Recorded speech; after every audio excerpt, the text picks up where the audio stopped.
Hey guys, and welcome back to Rosie Wrestling. I'm Massa. And I'm Safe. And welcome back to Views from Rosie. Today we have our Money in the Bank review, and we're just going to get started. We have the pre-show match, which was the Bludgeon Brothers versus the Club. Nothing really special. The Bludgeon Brothers just retained. But on to the main show. We start off with Daniel Bryan versus Big Cass. Part 2, what did you think of this match, and what did you think about the outcome of this match? I actually think it was a pretty good match itself. Pretty fast-paced action. Mm-hmm. I think that's exactly what you need here, especially with a story that we're really not that into. However, I know a lot of people watching this are probably Daniel Bryan fans. We're Daniel Bryan fans. Of course. At the same time, though, I think it was a mistake putting him over in this match because of the fact that here, now I know Big Cass gains a lot for just rubbing shoulders with someone like Daniel Bryan. But Daniel Bryan has that character where he can take losses and still be okay because he has that underdog mentality. However, he wins here. That's 2 in a row. And it kind of seems like a big waste of time for Big Cass. I feel like Cass kind of just lost all of his credibility. I'm okay with him losing. That's not the problem. It just... after he loses, he seems like nothing just happened, and he acts like he just won the match, and everyone else is just like, this is insulting our intelligence. We know that you lost the match. This is the first match at Backlash. Right. So, I thought it was a pretty good match also, but next we have a little segment with the New Day and Kevin Owens, which I thought was hilarious, with the pancakes and the maple syrup, and these guys are hilarious. It's nice to have those segments in between matches because it's not all about the wrestling, it's also about the segments and the characters. But next we have a match that no one was excited for, Sami Zayn versus Bobby Lashley. And going into this, I was praying, please don't squash Sami Zayn. I really like him, and I really think that he does not deserve this. This has been such a terrible build. Worst feud of the year so far. I'm debating what's worse, this or Finn Balor and Bray Wyatt. Like, it's really bad. But this match, it went a little bit longer than I expected. I thought it was going to be a quick squash. Really? Because, WWE really liked Bobby Lashley. But I did not think it was going to be a quick squash. I thought, just because they like Bobby Lashley, that doesn't mean they don't. Right. I know they're not huge fans of Sami Zayn, but they've invested so much time in Sami Zayn. Sami Zayn gave him a marquee match at WrestleMania. I did not think it was going to be a quick squash, and I was surprised that it actually went that short. And it was kind of a nothing match. Also, Bobby Lashley needs to get a new finisher. I know. Because the whole, suplex thing, I'm sorry, suplex is a transitional move. I know it's, showing his strength. Yeah, with the vertical. But at the same time, why can't he use the Dominator? I know he used that in... Right.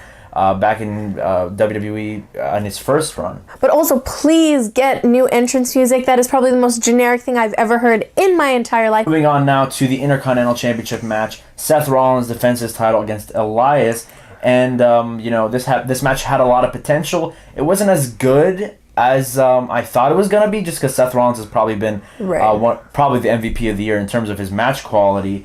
There was a lot of good back and forth, and I actually thought this was a good match. And Seth Rollins retains, which is pretty logical. And I thought, Elias being in this match was logical as well. So. Right, and Elias has been doing some great things. Both of them have been doing, really well this year, and hopefully that down the line we can see Elias with the championship sometime soon. I feel like, again, rubbing shoulders with these kind of talents is really helping him a lot. I did enjoy the fact that this match ended in a way where both competitors looked strong. Seth Rollins did hold on to the tights, and he won by a roll-up. So it shows that, they are invested in both of these characters. Next, we have the Women's Money in the Bank match with Sasha Banks, Alexa Bliss, Ember Moon, Natalya, Becky Lynch, Charlotte, Naomi, and Lana. What did you think about this match? I thought this was a great match. I mean, it was a lot better, I thought, than the Women's Money in the Bank last year. There's a lot more competitors this time.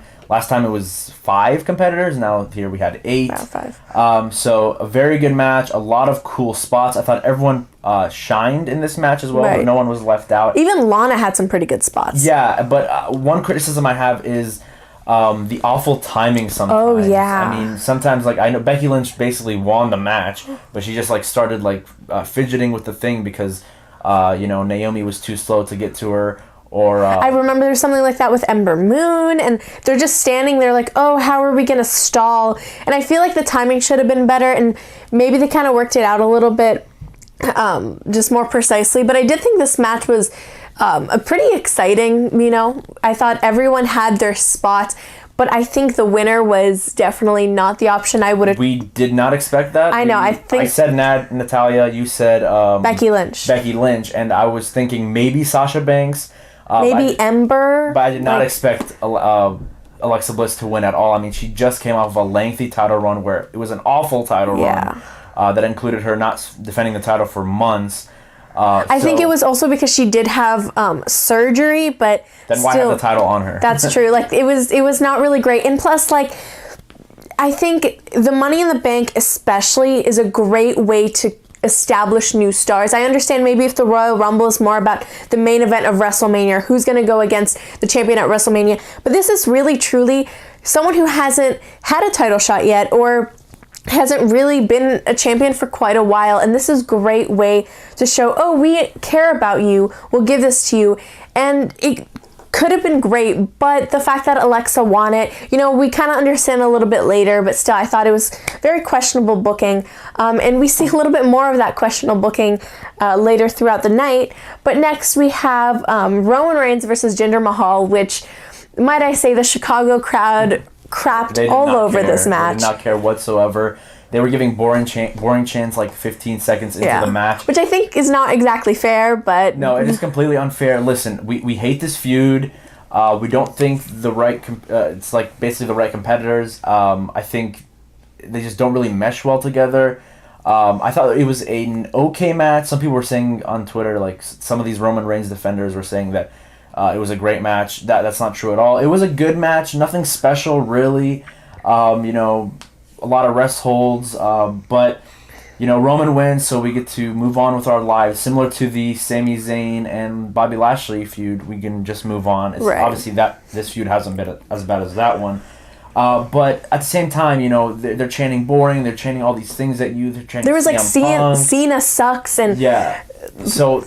I understand that could probably deflate you as a competitor, but give them something to get excited over. Right. And they didn't do that, in my opinion. I thought it was an okay match, nothing special. At least it didn't main event. So right. Next we have a pretty exciting match. We have Asuka versus Carmella for the SmackDown Women's Championship. I thought it was going to be easy. Asuka's going to beat Carmella, but no. It was definitely better than Charlotte versus Carmella at Backlash, because that was horrendous. But I think that Asuka did hold Carmella throughout the match a little bit more than what she's used to. But then we have another Asuka show up, and I was actually really surprised. I thought that it was a little bit predictable to have James Ellsworth in the match, so I thought that he was actually going to come the next night and have the Iconics have something to do with it. But then, lo and behold, we have James Ellsworth coming back.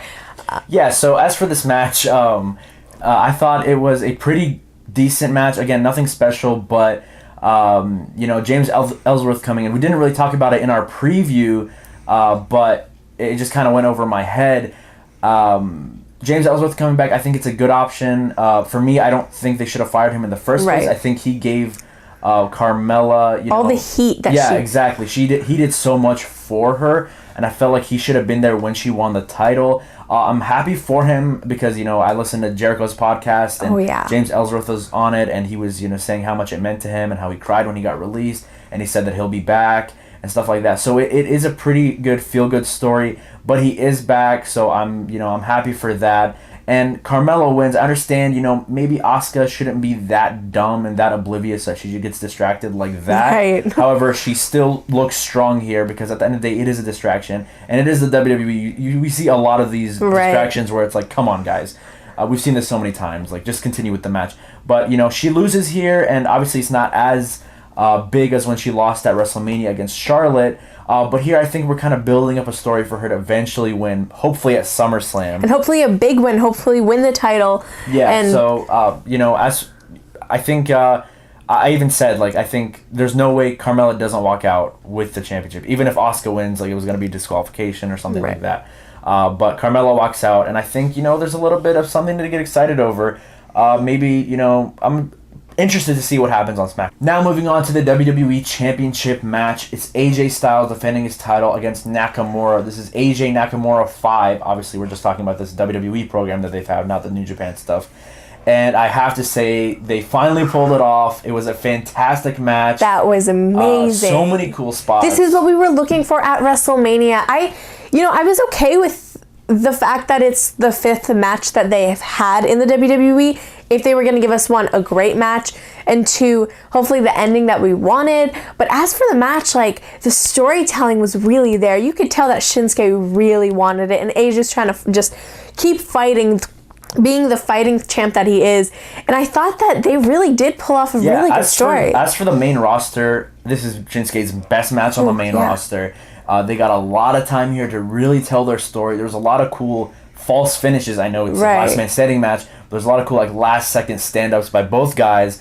The Styles clash off of the steel steps was fantastic. That seems like that should be banned. That looked so dangerous. The phenomenal forearm to the outside to end the match was fantastic as well. So many cool spots. This is what they're truly capable of. But now we get to the booking part of it. AJ Styles does retain the title. It's Shinsuke 1, AJ 2. So it's kind of a logical way to end the feud. But Shinsuke doesn't win the title. He wins the Royal Rumble, and he's had all these title matches over the past few months, and there's no title on his waist. I do disagree with that choice.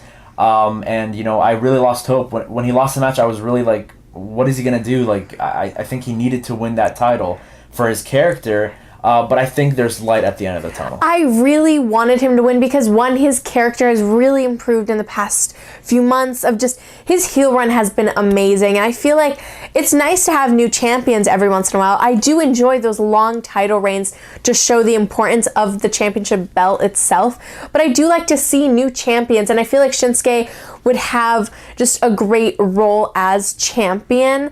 I do agree, maybe there might be light at the end of the tunnel. Maybe he might start feuding with Jeff Hardy because of that whole low blow situation, and probably win the U.S. Championship, get a long title reign, and then come back after he just gained his confidence, I guess. Yeah, but as for this match, hats off to both guys. Fantastic. Moving on now to Ronda Rousey versus Nia Jax for the Raw Women's title. What do we think of this match? I think that the match itself started out really good. I thought it was, it was definitely, I think, Nia's probably best match that I've seen her in. If I might be mistaken, but off the top of my head, so far it's been pretty good. And then this whole Alexa situation, I actually predicted this. I knew it was going to happen right when I saw Alexa have the Money in the Bank, because it makes sense with the whole, bestie, they were friends, now they hate each other. But it just, I don't really want to see Alexa as champion. She cost both of them the title, ran off, and maybe it's just them making Nia look strong, and just to have Rousey actually take the title off of Alexa, because listen, I do disagree with the choice. Period. I really think it should have been Becky. But Alexa Bliss winning the Money in the Bank and then winning the title, I mean, we just saw her come off of a long title reign. It just doesn't make sense to me. We're probably going to get Jax, Alexa Bliss at Extreme Rules, I'm guessing. But Rousey does deserve a rematch as well, so I don't know what they're going to do with that. I think they wanted to keep Ronda Rousey looking strong, but just not give her the title just yet. Maybe she's not quite ready for it. I do agree with Rousey not walking out as champion. Right. But at the same time, I think there's other ways you could have done it. I feel like Natalya probably would have made more sense in that role, just because they're doing that whole best friend thing. I'm interested to see what they do next, but I do disagree with them giving it to Alexa. I'm not going to crap all over this just quite yet, right, because I don't think Alexa's going to hold the belt for that long. But lastly, we have the men's Money in the Bank ladder match. We have Braun Strowman, Finn Balor, Kevin Owens, Bobby Roode, Miz, Samoa Joe, Rusev, and Kofi Kingston from the New Day. And I actually was kind of excited. I thought that it was going to be Big E, but I love Kofi, and I think that was a great option. I was surprised that Aiden English and just the rest of the New Day members weren't really at ringside at all. I guess they wanted to make it more believable that Braun Strowman won. But I thought that this was a pretty fun match. There was a lot of times where I thought, is it Balor's time? Is Rusev actually going to win, or is Miz going to win? I personally really wanted Miz to win, and I think that just makes the most sense. I would have been okay with Rusev winning, or Kofi winning, or even Bobby Roode winning, but if he has to turn heel. But I think Braun is the absolute worst option. Yeah, the match itself, I thought it was a good match. Not anything spectacular. I actually thought the women's Money in the Bank was better. But for this match, there's some cool spots. Like that whole Braun Strowman throwing Kevin Owens off the ladder spot was fantastic. And there's other cool spots here and there. You obviously expect it from this group of talented guys. But Braun Strowman, I think, was probably the last person. I thought he was gonna win, but at the same time, I didn't want him to, because Braun is that type of character that doesn't need the briefcase. He doesn't need to win it in a cowardly way. He just needs to win it clean. The only way this would be a decent thing is if he cashes in his briefcase and says, I want a match with Lesnar at SummerSlam. Yeah. Kind of like how RVD did it. Kind of like how Cena did it. So that's the only way where I would be okay with this, because there's still other ways you could put the title on the Miz. But that's still, I just think that he could still find a way to get a match with Brock Lesnar and win the championship. Sure. But I feel like other people like The Miz would work really well with that briefcase. It's a prop. It's like a title, essentially. So The Miz could elevate it. The Miz could just... I'm imagining him with the briefcase, making it seem as important like the IC title was. I feel like he would... But similar to, I present you the same thing you just presented me. Miz could still win the title without the briefcase, period. True. And he could still be the WWE champion. So at the end of the day, it really doesn't matter now just thinking about it.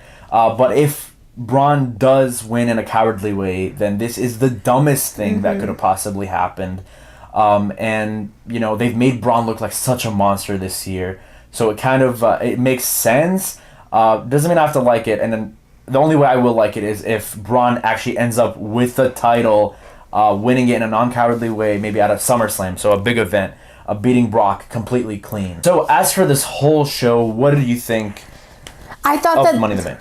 I thought that the matches themselves have been pretty good. There were a few, of course, that just weren't my cup of tea, but I felt like the booking was really the main problem I have with the show. Definitely better than Backlash, for sure. Tell us what you guys thought of the Money in the Bank pay-per-view in the comment section below. Don't forget to like, share, and subscribe to Rosie Wrestling, and we'll see you guys in our next video. Bye!